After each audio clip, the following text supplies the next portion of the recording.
Aquella misma noche de insensatez, Belsasar y sus señores habían colmado la medida de su iniquidad y de la que incumbía el reino de los caldeos. Ya no podía la mano refrenadora de Dios desviar el mal que le amenazaba. ¿Con qué va a corregir a Babilonia? Hermanos, el chicote se va a llamar Ciro. Ahora, aquí entra pues la historia muy lindo. ¿Y quién es Ciro? ¿Y qué es lo que va a hacer Ciro? Estudiar este tema es pues maravilloso, porque ese Ciro no solamente va a dar el decreto para que el pueblo de Israel regrese a Jerusalén para reconstruir el templo, sino ese Ciro, hermanos, es una representación de Cristo, el que representa a Jesús para su segunda venida. Así que yo no sé.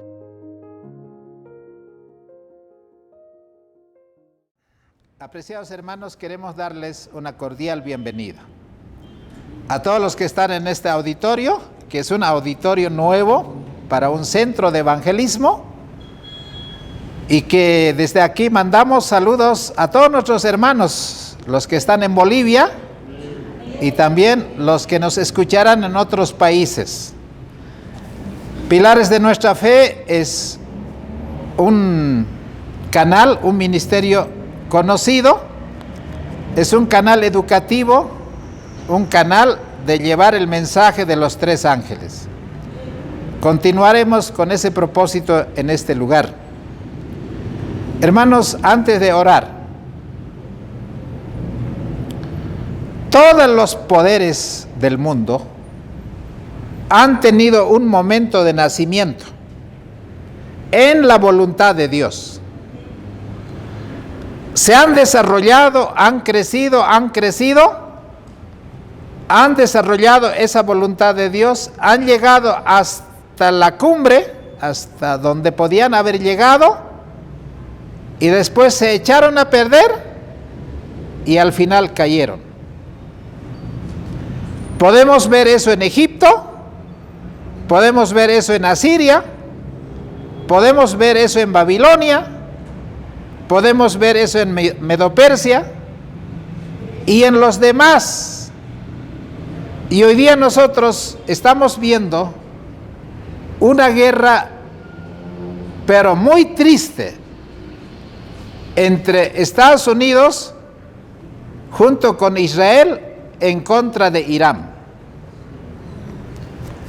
Entonces, en este estudio lo que vamos a hacer es: ¿quiénes son los iraníes y cómo Dios ha utilizado a los persas? Porque los persas son los abuelos de los iraníes, y si eso está en la historia bíblica, para que ustedes puedan, a través de este estudio, escudriñar en la palabra de Dios cómo Dios utiliza esos poderes mundiales para desarrollar la historia sagrada, la lucha entre el bien y el mal. Así que vamos a pedir sabiduría para que el Señor pueda dirigir el estudio de esta mañana. Vamos a arrodillarnos para orar.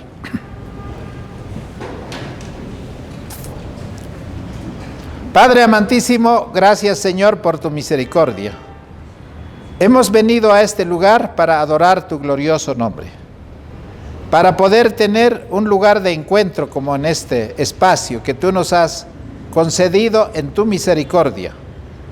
Padre, bendice a los hermanos que han venido, bendice el proyecto misionero, bendice el propósito de nuestras vidas, para que nosotros sepamos comprender cuál es el deseo que tú tienes, a fin de que, Señor, desarrollemos los dones, los talentos con los que tú nos has colmado.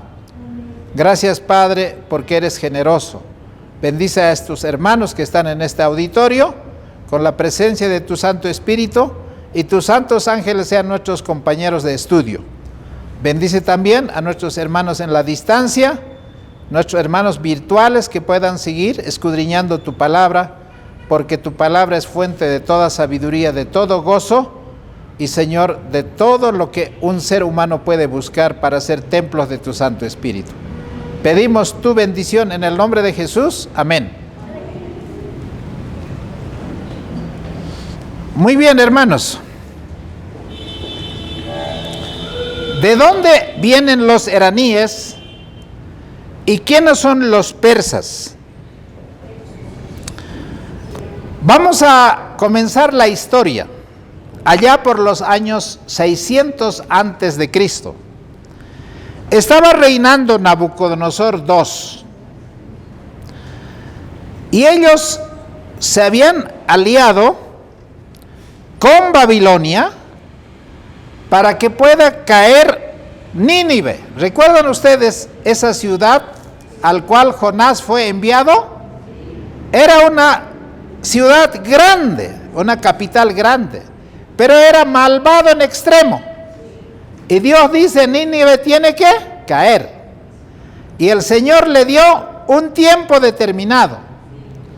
Ellos oraron, ayunaron, pidieron misericordia divina, el Señor los perdonó y les prolongó la misericordia. Así que Nabucodonosor, que era el rey de Babilonia, el rey Nabucodonosor II, y el imperio medo, que serían posteriormente los aliados de los persas, se consolidaron en una alianza para derrocar al imperio asirio. Para entonces los medos eran liderados por Ciáxares. Ese era el nombre, está en la Biblia, por si acaso, Ciáxares. Entonces Nabopolassar quería destruir la capital del imperio asirio, que era Nínive. Y para que esa unidad pueda ser firme, hermanos, hubo un pacto matrimonial para consolidar ese proyecto. Se realizó un matrimonio dinástico entre Nabucodonosor II, hijo del rey de Babilonia, y Amites de Media, hija de la nieta de Ciáxares. Esos matrimonios, que eran por interés político y económico, no es de ahora nomás. Eso siempre ha existido. Y para que Amitis de Media, hija de Ciáxares, estuviera feliz porque ellos venían de un lugar con bastante vegetación, un lugar muy hermoso, entonces el hijo del rey de Babilonia, Nabucodonosor II, hizo construir los jardines colgantes. Recuerdan que Babilonia no solamente es por la arquitectura babilónica, de donde viene la arquitectura, sino de las ciudades con jardines colgantes. ¿Han visto esos maceteros aquí en el puente de Calacala? Más o menos, pero en grande, en tamaño, porque eran esos jardines muy bellos. Y el rey Nabucodonosor II hizo esos jardines para halagar a su mujer. Así que en esa época los babilonios estaban aliados con los medos. Pero cuando cayó Nínive, la ciudad de Asiria, Nabucodonosor llegó al trono.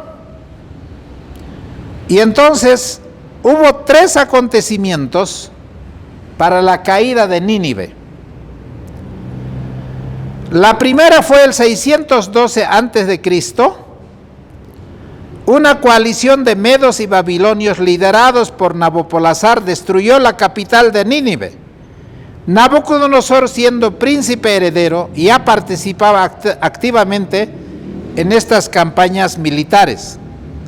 Pero no solamente cayó Nínive, sino también en el 609 cayó Harán para que Babilonia asuma el poder, porque Babilonia estaba llegando al apogeo. Asiria ya había caído, pero ahora ¿quién va a subir al poder? Babilonia. Pero tiene que caer primero Harán. Los asirios intentaron resistir en la ciudad de Harán, pero fueron derrotados por esa alianza. Y en el 605, batalla de Carquemis, Nabucodonosor II, ya al mando absoluto del ejército, derrotó rotundamente al ejército de Faraón. Egipto, que era uno de los poderes en el cual el rey de los judíos, el rey de Judá, se había apoyado, cayó. Ahora, ¿quién tiene que caer? Jerusalén es el próximo que tiene que caer, para que Babilonia llegue al poder.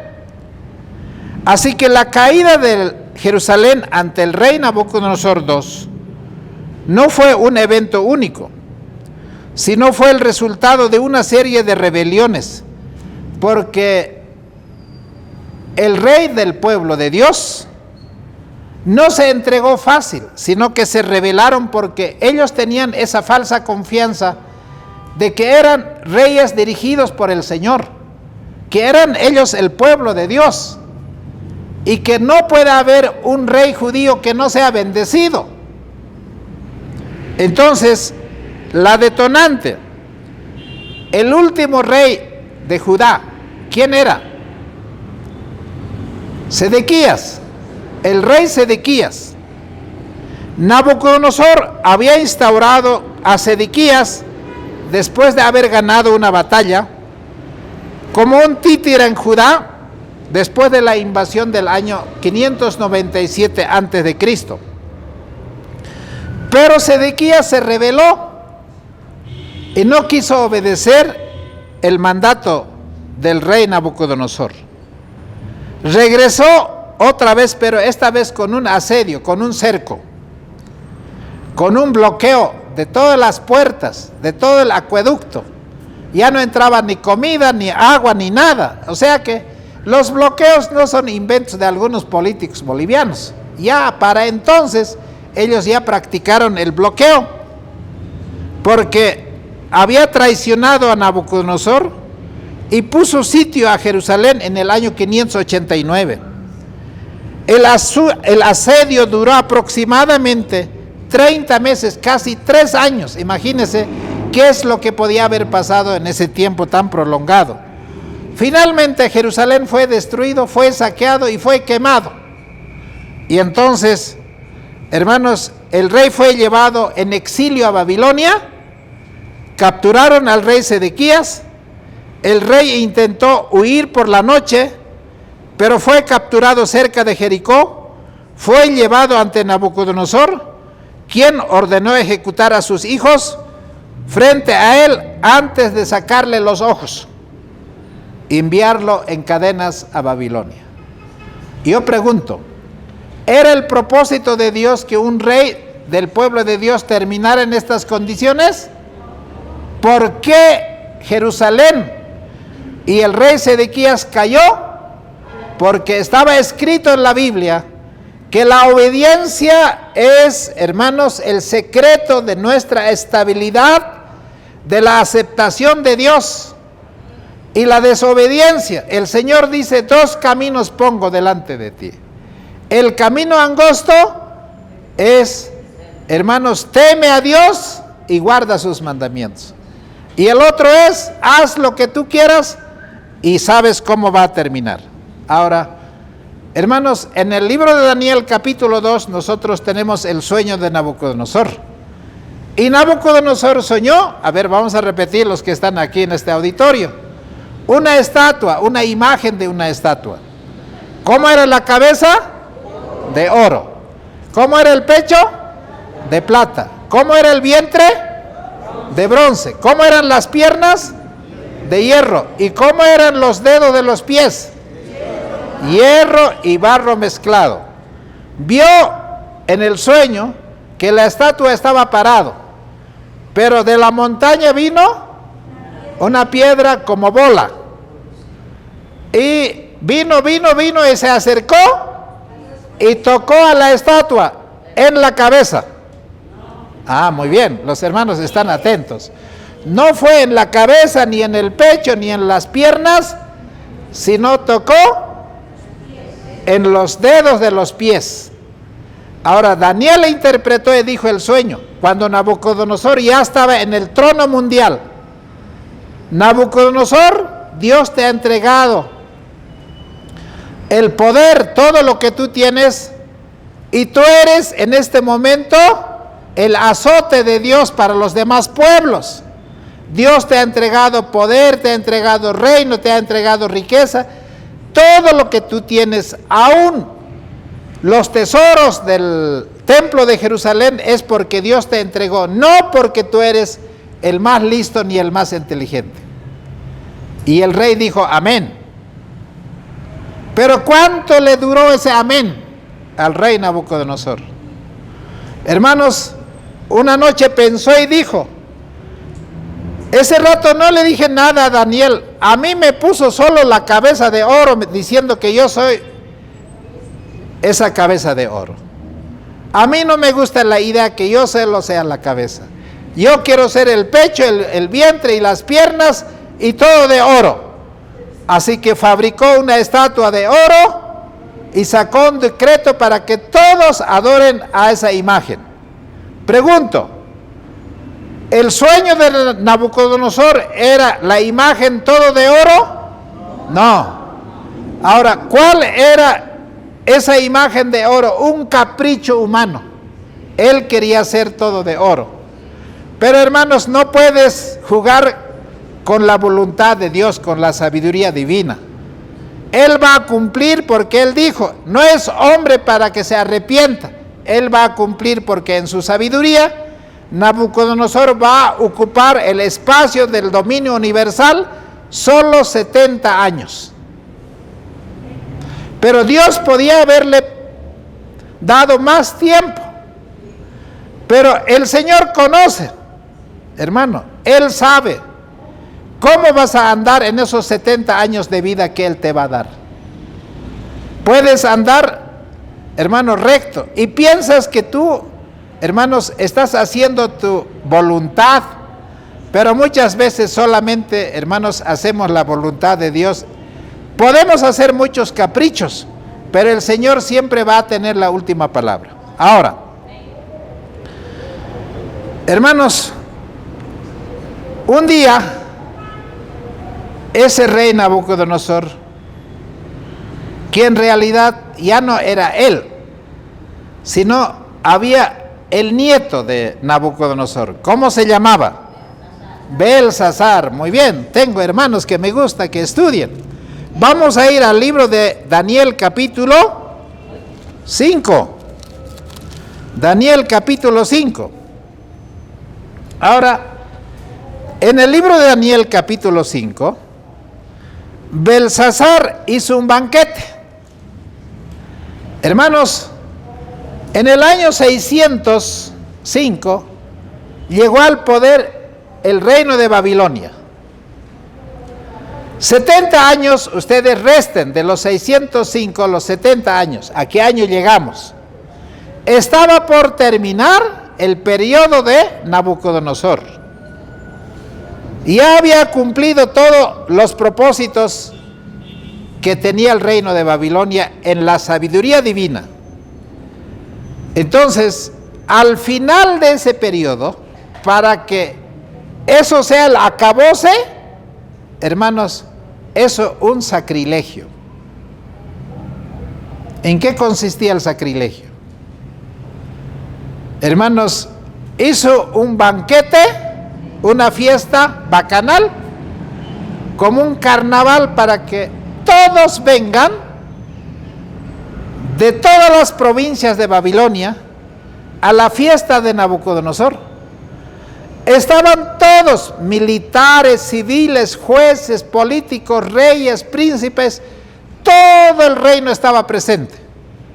Desconociendo la historia de su abuelo y de su padre, en la locura, en el momento cuando estaba bebiendo el licor, para demostrar que él tenía más poder, más sabiduría,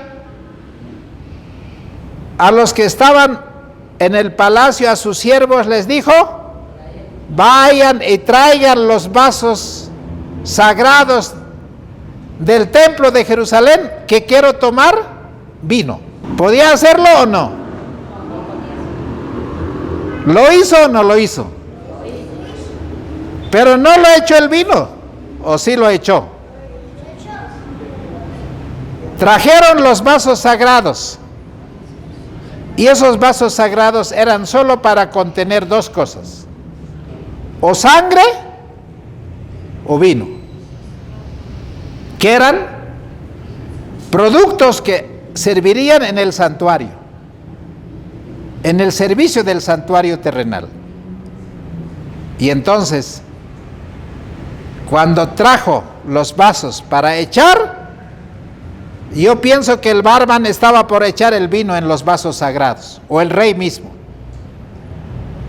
De repente apareció en la pared solo la mano, esta parte nada más, y con un dedo así. Ese mismo dedo que había escrito los 10 mandamientos en el monte Sinaí, ahora escribió, no era de vidrio como esta pared, era de piedra. Y allí escribió 4 palabras. Está toda la corte, están las hermosas damas, están reyes, están gobernantes, está todo el poder económico, político, civil, social, religioso del mundo. Y cuando se escribió esa escritura, todos quedaron en shock, sin aliento. El mismo rey Belsasar había dado la evidencia más grande que su reino había terminado. Y la palabra era Mene, Tekel. Versículo 24 dice: entonces de su presencia fue enviada la palma de la mano que esculpió esta escritura. Y la escritura que esculpió es Mene, Tekel, Uparsin. Hermanos, ¿y qué decía eso? ¿Qué significaba eso? Ahí mismo está. Versículo 26. Esta es la interpretación del asunto. Mene, contó Dios tu reino y lo ha puesto fin, tu rey. Hasta aquí llegaste. No importa quién seas. Estos poderosos que ahorita están en guerra, el Señor les va a poner esa misma balanza. Está pronto a terminar. Y puede que un mortal como yo, hermanos, que no soy nada, diga algo que el Señor está diciendo. Hermanos, estos poderes mundiales están llegando al final de su historia. ¿Por qué? Porque Dios los puso y Dios también les va a poner en la balanza hasta dónde pueden llegar. Eso que pasa con los reinos también pasa con tu vida y pasa con mi vida. Cada quien va a ser evaluado. Hermanos, versículo 27, Tekel, pesado has sido en balanza y fuiste hallado. Hermano, la balanza del Señor no es como la balanza del alcalde, hermano, del que vende en el mercado, tampoco. La balanza del Señor es justo, ni su balanza del juez de la corte. Hasta eso tiene falla. La balanza del Señor es fiel, no va, ni un miligramo le va a faltar, hermano. Y el Señor va a pesar la vida de cada uno, no solo de los reinos, sino de cada uno de sus vidas. Versículo 28. Pérez, no es el apellido de la hermana Pérez esto, ¿no? Es Pérez. Y Pérez significa tu reino ha sido dividido y ha sido entregado a los medos y a los persas. Ahora, esos persas son los iraníes. Ahora, ¿qué tienen que ver los persas? O sea, ¿qué es lo que nosotros tenemos que aprender de esto?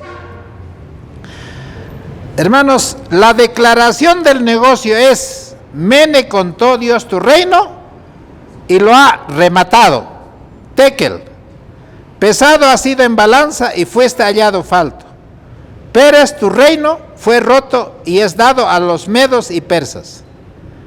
Aquella misma noche de insensatez, Belsasar y sus señores habían colmado la medida de su iniquidad y de la que incumbía el reino de los caldeos. Ya no podía la mano refrenadora de Dios desviar el mal que le amenazaba. ¿Con qué va a corregir a Babilonia? Hermanos, el chicote se va a llamar Ciro. Ahora, aquí entra pues la historia muy lindo. ¿Y quién es Ciro? ¿Y qué es lo que va a hacer Ciro? Estudiar este tema es pues maravilloso, porque ese Ciro no solamente va a dar el decreto para que el pueblo de Israel regrese a Jerusalén para reconstruir el templo, sino ese Ciro, hermanos, es una representación de Cristo, el que representa a Jesús para su segunda venida. Así que yo no sé si en la primera parte del estudio lo vamos a terminar, pero si no, lo vamos a hacer en la segunda parte. Ahora, el Señor había advertido una vez, 2 veces, 3 veces. A ver, vamos a recordar. Nabucodonosor se había engrandecido y estaba representado en un sueño con un árbol que llegaba a sus copas hasta el cielo. Y Dios le dio un tiempo para que se arrepienta y que reconozca que hay un Dios del cielo que gobierna la historia. Pero él se ensoberbeció y el tiempo determinado, hermanos, fue cortado entre los mortales vivientes de los hombres y fue mandado al campo a vivir con los animales.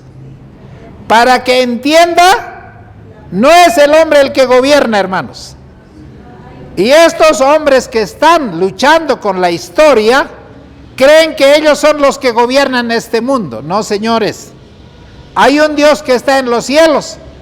Así como humilló 7 años a Nabucodonosor, puede humillar también a estos gobernantes del mundo que están acabando vidas, que están destruyendo, hermanos, todo lo que a su paso encuentran, y eso no puede seguir yendo sin control.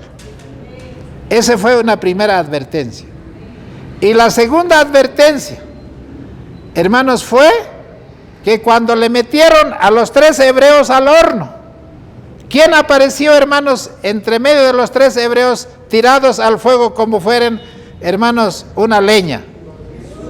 Hermanos, Jesucristo en medio de ellos apareció. El rey Nabucodonosor otra vez reconoció y dijo: yo estoy haciendo locuras y hay un Dios que está en los cielos. Él quita reyes, pone reyes. Él es el Dios verdadero. Mis dioses no son nada. Pero el Señor no todo el tiempo va a tener paciencia. El Señor advierte. Y llega al final, el imperio había llegado. Hermanos, la palabra de Dios en su providencia dice: Dios había procurado enseñarles a reverenciar su ley y no habían respetado sus mandamientos. Quisieron que adorasen los hebreos a una estatua en contra de los mandamientos de Dios.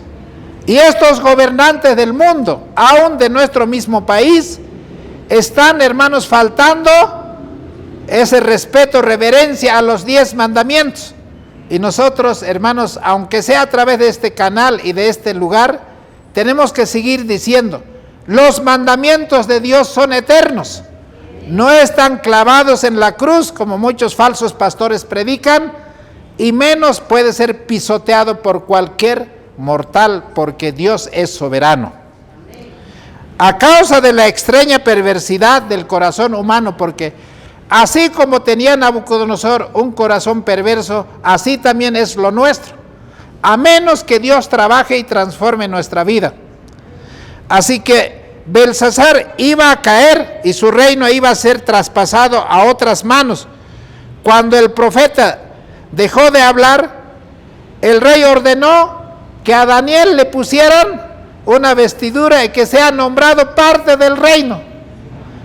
Daniel dijo que no estaba buscando nada de eso porque el hombre ya estaba de salida. Así que cuando dice acá, hermanos, en el versículo 29 del capítulo 5, entonces mandándolo Belsasar, vistió a Daniel de púrpura y en su cuello fue puesto un collar de oro. Pregonaron de él que fuese el tercer señor en el reino. La misma noche fue muerto Belsasar, rey de los caldeos, y Darío de Media tomó el reino siendo de 62 años. Y cuando Ciro el persa había desviado el reino, el río Éufrates, y entró, hermanos, con paso de parada al palacio de este rey idólatra. Ahora, ¿qué pasaría, hermanos, con el reino de Babilonia? Vamos a ir al libro de Jeremías capítulo 51. Jeremías capítulo 51 dice así: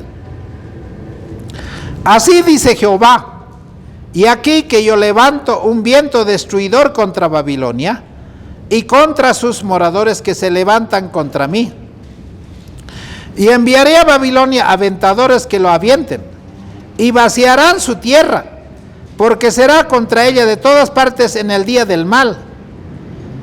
Versículo 6: huid en medio de Babilonia y librad cada uno su alma, para que no perezcáis a causa de su maldad, porque este es el tiempo de la venganza de Jehová, él dará su pago.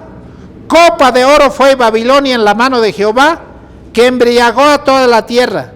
Las naciones bebieron del vino y se enloquecieron. Por tanto, las naciones, en un momento cayó Babilonia, y se despedazó, gemid sobre ella, tomad bálsamo para su dolor, quizás sanará. Curaron a Babilonia, y Babilonia de todas maneras no se sanó, terminó toda su historia.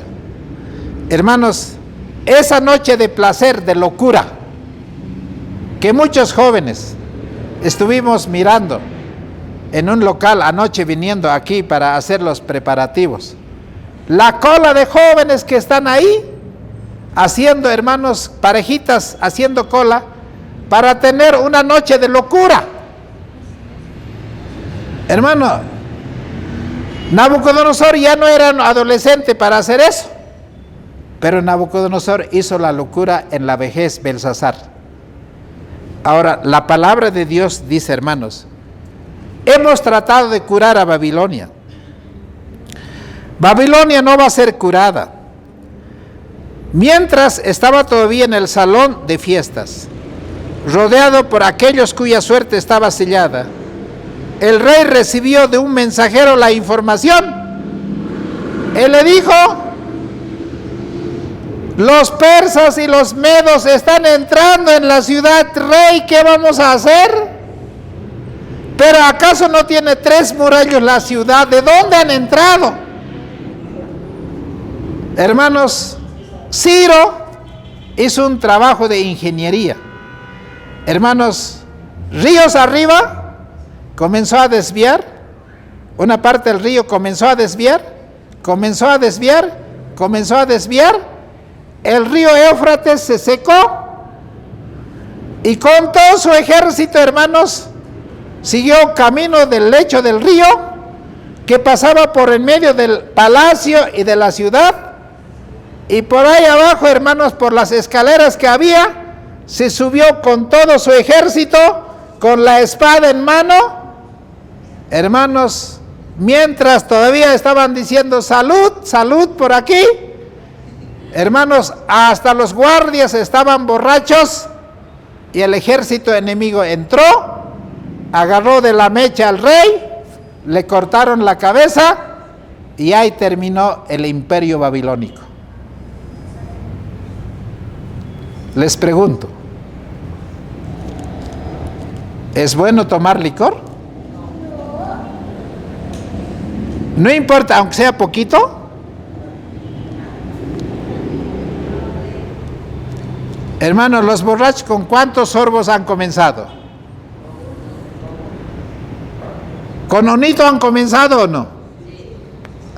No es agradable. Pero como todos están medio ebrios, él también quiere estar uno como ellos. Y comienza, y ahí terminó el pudor, hermanos, el miedo, la vergüenza. ¿Y en qué terminaron? Como ese otro amigo decía, después de la noche de locura del placer, a los 9 meses el pecado dice papá. Señoritas con vidas arruinadas, hombres que han hecho locuras.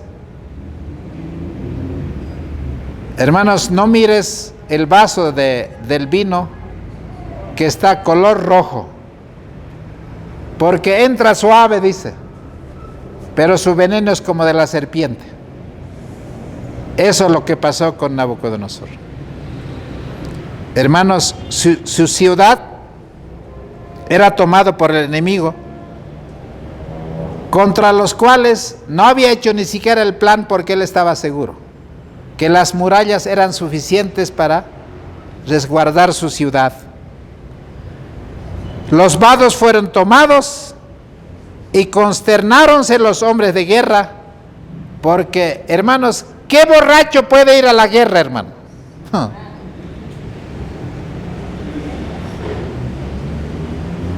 Ahora, la historia va a tener otro cumplimiento, enseguida vamos a llegar a eso. Aún mientras él y sus nobles bebían de los vasos sagrados de Jehová, el Señor dice, toquen mis utensilios y mis vasos sagrados, y yo voy a ponerme mis vestiduras de venganza. ¿Y quiénes son esos vasos sagrados? Aquí están sentados esos vasos sagrados. Y va a salir el vino de Babilonia, obligando que todos adoren a esa estatua de oro, que hoy se llama el falso día de reposo, el domingo. Están trabajando para eso. Poco falta para que salga un decreto obligatorio para que todos se echen a esos vasos. Pero antes de que se han echado ese vino de Babilonia, el Señor se va a levantar como aquella noche, y la historia, hermanos, va a hacer que el ejército de Ciro estaba al pie de la muralla del palacio. La ciudad se había llenado de soldados enemigos, como langostas habían entrado por todo lado, se habían trepado hasta por las paredes, y sus gritos de triunfo podían oírse sobre los clamores desesperados de esos soldados borrachos que no sabían ni cómo defenderse ni ellos mismos. La misma noche fue muerto Belsasar, rey de los caldeos, y un monarca extranjero se sentó en el trono. Los profetas hebreos habían hablado claramente de la manera en que iba a caer Babilonia. Al revelarles el Señor en visión los acontecimientos futuros, había exclamado, ¿cómo fue presa Sesach? Fue tomada la que era alabada por toda la tierra. ¿Quién no quería ser parte de Babilonia? Hermanos, el reino más poderoso, el hombre más sabio, el hombre, hermanos, más reconocido en el mundo entero, porque vino este hombre, hermanos, a caer de una manera más simple. Solamente un vaso fue la causa de su destrucción. Hermanos, ningún valiente de Babilonia pudo resistir al ejército enemigo. Era el día de las retribuciones. Ellos estaban embriagados. El mundo hoy día está embriagado de la misma manera. Está borracho. Si no, en cualquier ciudad, en cualquier pueblo, ¿quién no está borracho de esas falsas enseñanzas? Así el muro ancho de Babilonia quedó derribado enteramente, y sus puertas tan grandes que habían fueron quemados a fuego. Así hizo cesar Jehová, Dios de los ejércitos, la arrogancia de los soberbios, y abatió la altivez de los fuertes. Así Babilonia hermosura de reinos y ornamento de la grandeza de los caldeos, llegó a ser como Sodoma y Gomorra. Enseguida les voy a dar algunos datos que les va a interesar, porque hay algunos hermanos que me escriben de algunos países y me dicen, quiero un poco más de esa historia, porque me despierta más curiosidad y más interés en investigar la Biblia y la historia sagrada. Queridos hermanos, nunca más será habitada, dijo la palabra de Dios. Ahora vamos a corroborar si lo que Dios dice es verdad o no. Nunca más será habitada, ni se morará en ella de generación en generación. Eso dice Jeremías 51, 18, si quieren ustedes anoten.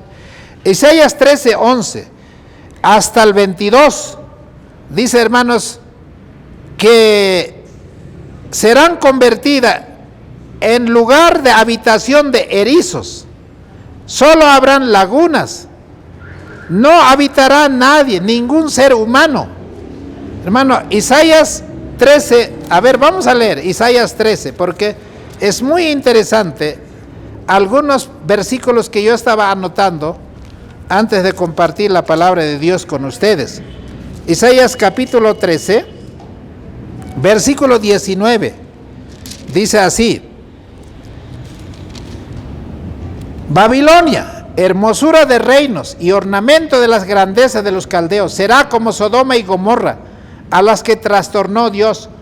Nunca más será habitada, ni se morará en ella de generación en generación, ni levantará allí tienda el árabe, ni pastores tendrán allí majada, sino que dormirán allí las fieras del desierto, y sus casas se llenarán de hurones. Allí habitarán los búhos, y allí saltarán cabras monteses, y en sus casas desoladas aullarán hienas, y dragones en sus casas de deleites. Y cercano a llegar está su tiempo, y sus días no se van a prolongar, están contados. Hermanos, el Dios de la historia, el Dios de la historia sagrada, es el Dios que sabe el final desde el mismo comienzo.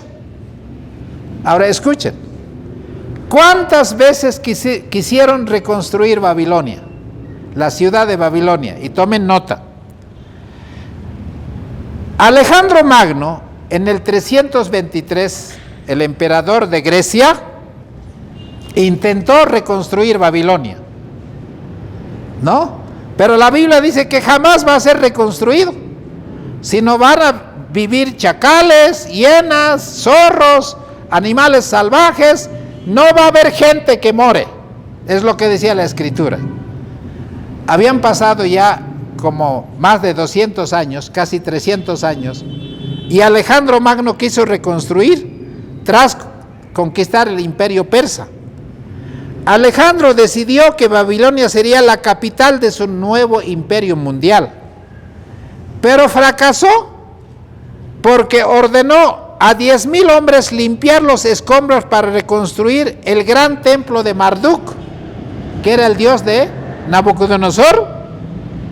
Sin embargo, hermanos, en una noche que también se embriagó Alejandro Magno, le dio una cirrosis hepática, a sus 33 años murió y el proyecto fracasó. Hermanos, tú puedes hablar contra Dios, puedes blasfemar, puedes decir lo que quieras, pero hermanos, es como una hormiga peleara con un hombre, hermano. No hay forma. Él tiene toda la sabiduría. Por eso su nombre es grande y glorioso. Es sabio aquel que teme su nombre y le sirve de corazón. Y nosotros queremos servirlo de corazón y queremos invitar a las personas para que teman a Dios y guarden sus mandamientos. El segundo hombre en el imperio de Grecia que quiso reconstruir Babilonia se llama Antíoco, el tercero, en el año 205. Este rey Seleucida intentó revitalizar la importancia religiosa y cultural de la ciudad, participando activamente en las festividades tradicionales como el Festival de Akitú, para consolidar su poder. El fracaso fue a que a pesar de sus esfuerzos por mantener vivos los templos, el auge de las nuevas ciudades vecinas como Seleucida del Tigris atrajo a la población, al comercio, y todas esas ciudades que él estaba promoviendo quedaron vacíos. Yo conozco un pueblito entre La Paz y Oruro, se llama Soledad, y bien dicho su nombre, Soledad. Antes era un pueblito con mucho comercio, y las veces que voy al campo, paso por ahí, y todas las casas están abandonadas, no hay, hermanos, solo ratones están viviendo. Así terminó esta ciudad de Babilonia cuando el rey Antíoco III quiso reconstruir. Ahora, ¿quieren que les diga algo reciente nomás? Y yo cuando estudio estas cosas, se me paran las orejas, hermano. No sé si a ustedes les paran las orejas, ¿no? Y aquí, hermanos, en el año 1980, Saddam Hussein quiso reconstruir Babilonia. Este presidente, ese dictador iraquí, y lanzó el proyecto de restauración arqueológica de Babilonia en contra de la palabra de Dios. En 1978, para reconstruir la ciudad sobre sus ruinas originales. ¿Y cómo fracasó? Aunque logró levantar muros hasta casi de 12 metros y un palacio moderno, el proyecto fue visto como una versión de Disney, que dañó las ruinas originales, porque hubiese sido bueno que se quede nomás como un resto arqueológico. Los trabajos se detuvieron porque Estados Unidos le declaró la guerra del Golfo Pérsico. Y el que estaba reconstruyendo la ciudad de Jerusalén, de Babilonia, terminó muerto. Hermanos, la palabra de Dios es palabra de Dios. Él dijo y Él lo va a hacer. No hay nada que discutir. Sus palabras y sus propósitos son eternos. ¿Están atendiendo, hermanos? Muy bien, ojalá despierten. Ahora, hermanos, yo tengo acá una cita que me gustaría leer. Escuchen. A cada nación que subió al escenario de acción se le permitió ocupar su lugar en la tierra para que pudiese determinarse si iba a cumplir los propósitos de un vigilante santo. En cada palacio, en cada gobierno, hay un vigilante santo. Ellos pueden decir, nosotros vamos a gobernar 500 años. Pueden decir.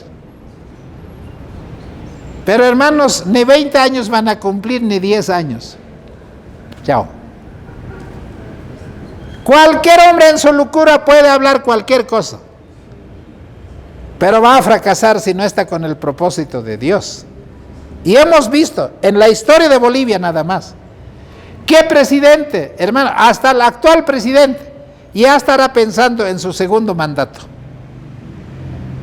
Pero si este hombre no hace lo que Dios quiere que haga, le va a llegar igualito su medida, hermano. No se preocupen, no traten de ir a voltearlo, hermano. No es el hombre el que lo voltea, el Señor es el que lo tiene que hacer. Y si permanece, el Señor que lo sostenga. Hermanos, cada uno de ellos, como con las naciones de menos potencia, la historia se repitió. Cada uno tuvo su plazo de prueba. Cada uno fracasó. Su gloria se desvaneció y desapareció su poder. ¿Dónde está Babilonia? ¿Dónde está Nabucodonosor? ¿Dónde está Ciro, hermanos? ¿Dónde están esos grandes reyes? ¿Dónde está, hermanos, Alejandro Magno? El mayor conquistador del mundo. ¿Dónde está, hermanos? ¿Dónde están los faraones? ¿Dónde están? Hermanos, ¿quién permanece?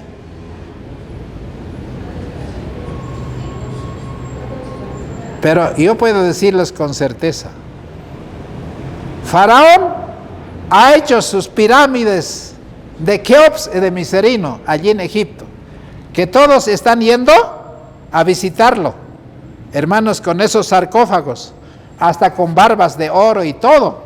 hasta con todos sus licores y sus comidas, igual que los incas, o igual que los mayas y los aztecas.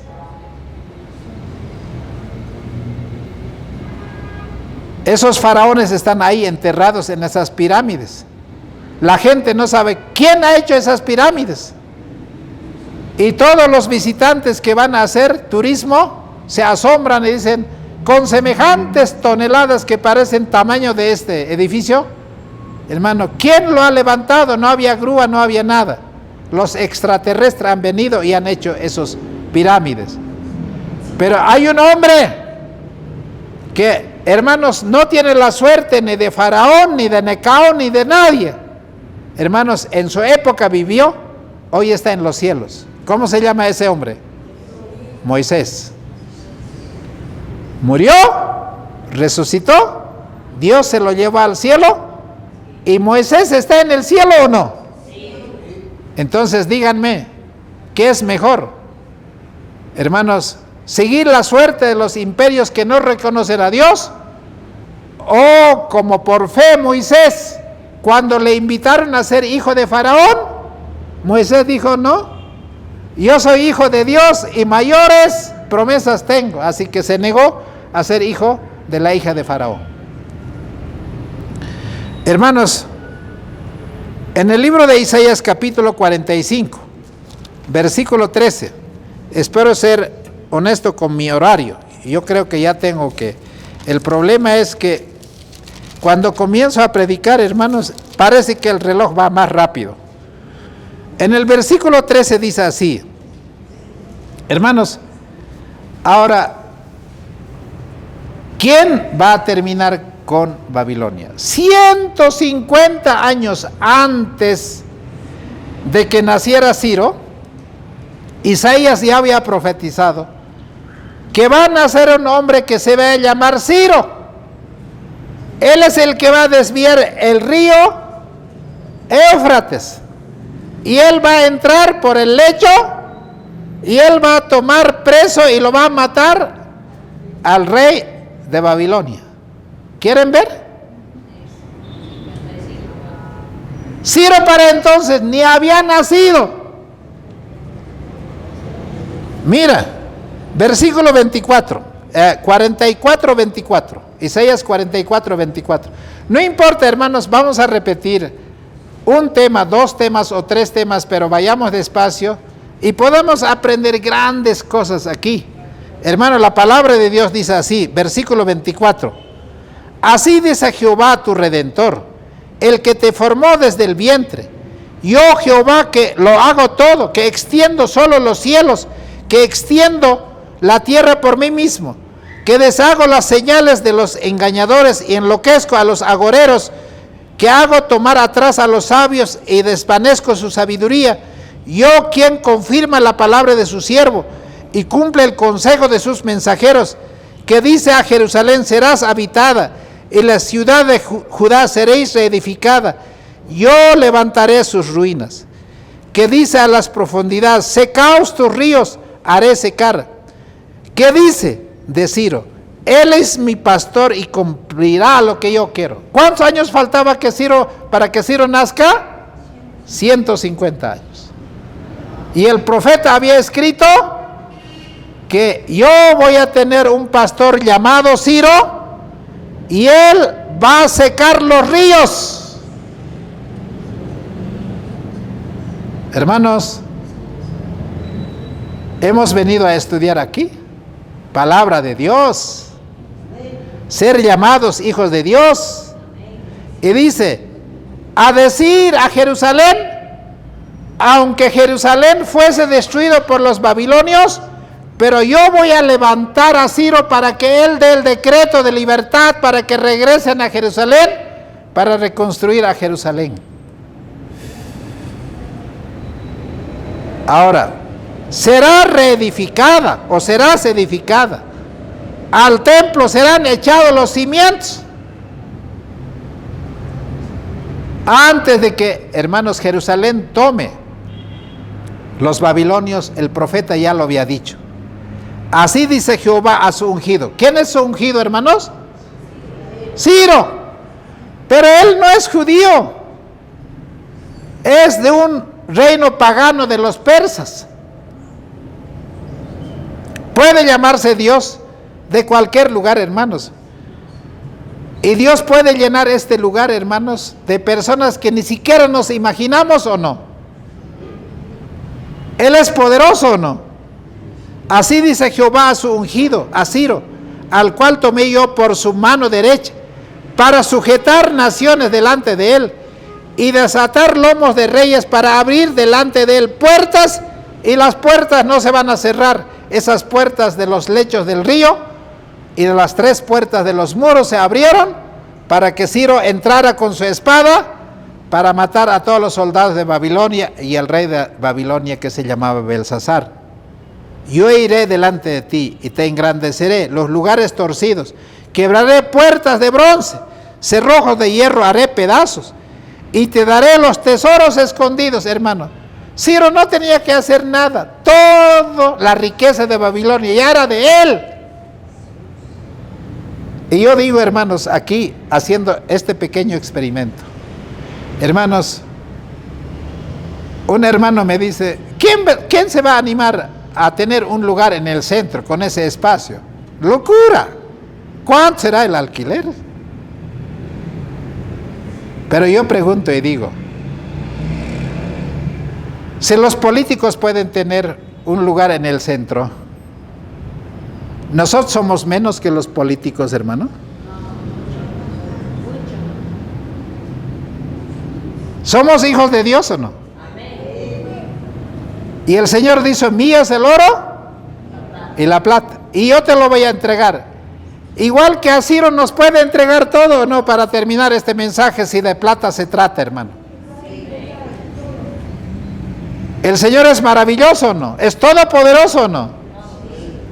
Hermano, no solo plata nos va a entregar, sino también, hermanos, personas, sus corazones. Hermano, les puedo contar las maravillas que me pasa durante la semana. Ahora, ¿por qué dice, yo voy a levantar un rey así, de un país pagano? Porque por amor de mi siervo Jacob y de Israel mi escogido, te llamé por tu nombre y te puse un sobrenombre. Hermanos, ¿cómo era ese sobrenombre? Yo soy Jehová, ninguno más hay, no hay Dios fuera de mí. Para que se sepa desde el nacimiento del sol y desde donde se pone, que no hay más que yo Jehová, y ninguno más que yo.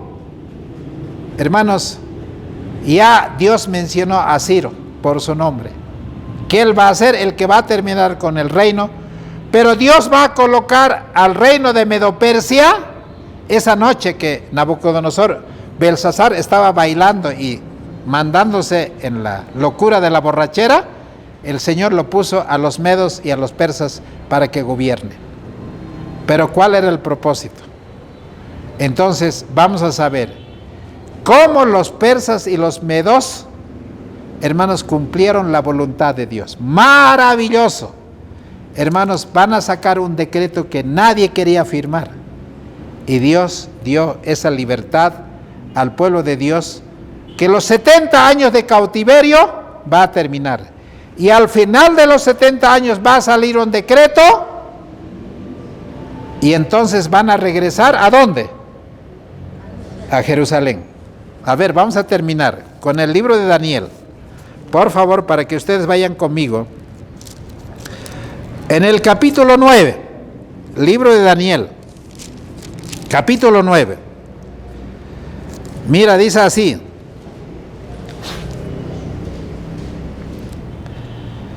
Versículo 25. Sabe pues, entiende, que desde la salida de la orden para restaurar y edificar Jerusalén, ¿qué tiene que salir, hermanos? Un decreto, una orden. ¿Para qué, hermanos? ¿Y quién tiene que dar esa orden? Ciro tiene que dar. Y va a comenzar la profecía de los 2300 tardes y mañanas, y a la vez va a comenzar las 70 semanas del pueblo judío. No es cualquier detalle esto. Hermanos, estudiamos la palabra de Dios. Acá hay riqueza, acá hay sabiduría. Hermanos, vamos a ser enriquecidos. Así que si el Señor quiere, la segunda parte tendremos después del descanso. Y si no, pues en algún momento lo grabaremos y vamos a compartir con ustedes. Quiero terminar diciendo, hay un Dios en los cielos. Aquí dice, a ver, vamos a volver al libro de Daniel. Dije que va a ser lo último, pero esta vez sí va a ser último. Hermanos, capítulo 4, versículo 37, dice así: ahora yo, Nabucodonosor, alabo, engrandezco y glorifico al Rey del cielo, porque todas sus obras son verdad y sus caminos juicio, y humillar puede a los que andan con soberbia. Pero el nieto no reconoció esto y fue terminado. Hermanos, ¿qué lección hay? En la sexta plaga, Apocalipsis 16, dice que el río de Éufrates se va a secar y los reyes del oriente, así como Ciro vino, van a venir los reyes del oriente. ¿Quiénes son esos reyes del oriente que están pronto a venir? El nuevo Ciro está por regresar para destruir toda Babilonia, para capturar a aquellos que están queriendo echar el vino de Babilonia. Pero el Señor no lo va a permitir. Él va a venir a rescatar a su pueblo. Y tengamos la certeza que ese tiempo está pronto a cumplirse. Por eso necesitamos estudiar, en vez de estudiar la guerra de Israel con Irak, con Estados Unidos, hermanos, sabremos cómo los persas eran un prototipo de Cristo que va a venir igual que Ciro a librar al pueblo de Dios. Amén.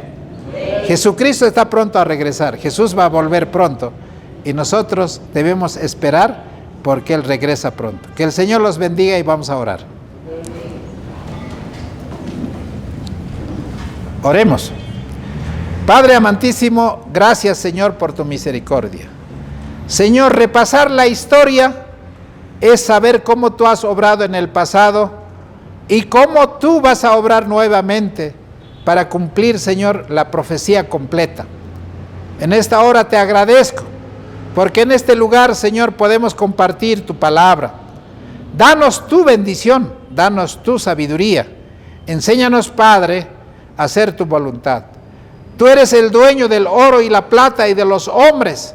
Tú das sabiduría y entendimiento. En ti están todas las riquezas del cielo. Señor, haz que en esta hora tan solemne tus hijos podamos tener esa sabiduría, esa riqueza de conocimiento y seamos un pueblo escogido, real sacerdocio, nación santa, pueblo que tú nos has adquirido con la sangre preciosa de Cristo. Gracias, Padre, por la maravilla profética. Gracias porque nos has compartido esta sabiduría a través de la pluma inspirada, a través de todo el libro sagrado de la Biblia, que es el libro más maravilloso que tú tienes para la humanidad como respuesta de tu divina voluntad. Gracias, Padre, por todo. En el nombre precioso de Jesucristo nuestro Señor. Amén.